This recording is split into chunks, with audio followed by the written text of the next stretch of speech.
வணக்கம். TNPSC group 2 2018 கேட்ட கேள்வி. ரூபாய் 8000க்கு 10% வட்டி வீதத்தில் 2 ஆண்டுகளுக்கு கிடைக்கும் கூட்டு வட்டிக்கும் தனி வட்டிக்கும் உள்ள வித்தியாசம் காண்கன்னு கேட்டிருக்காங்க. இப்ப நமக்கு 2 ஆண்டுகளுக்கு கூட்டு வட்டிக்கும் தனி வட்டிக்கும் உள்ள வித்தியாசத்தோட ஃபார்முலா பாத்தீங்கன்னா P × R/100 the whole square. இப்ப நம்ம இதுல P-னா பிரின்சிபல், R-னா வட்டி வீதம். P-னா பிரின்சிபல், நமக்கு அது 8000 ரூபாய் கொடுத்திருக்காங்க. 8000 எழுதிக்கலாம். இன்ட்டு R/100, நமக்கு R வட்டி, நமக்கு 10% வட்டி கொடுத்திருக்காங்க. அப்ப என்ன போடலாம்? 10/100. அடுத்து ஹோல் ஸ்கொயர் இருக்கு, போட்டுக்கலாம். அடுத்து பாருங்க, 8000 எழுதிக்கலாம். இன்ட்டு 10/100 ஸ்கொயர்ல இருக்கு. அப்ப என்ன பண்ணலாம்னா பிரிச்சு எழுதிக்கலாம். 10/100 இன்ட்டு 10/100. இப்ப ரெண்டையும் கட் பண்ணலாம் பாருங்க. இங்க ஒரு 0, இங்க ஒரு 0. அதே மாதிரி மேல 2 0. ஒரு 10 10, ஒரு 10 10, ஒரு 10 10, ஒரு 10 10. அப்ப நமக்கு மிச்சம் பாத்தீங்கன்னா 80 மட்டும்தான் இருக்கு.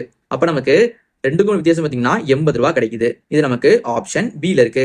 இதே மாதிரி உங்களுக்கு ஒன்று கொடுத்திருக்கேன். இதுவும் 2 ஆண்டுகள் தான், சேம் ஃபார்முலா தான். இது நமக்கு ஆன்சர் வருது, நீங்க கீழே கமெண்ட் பண்ணுங்க.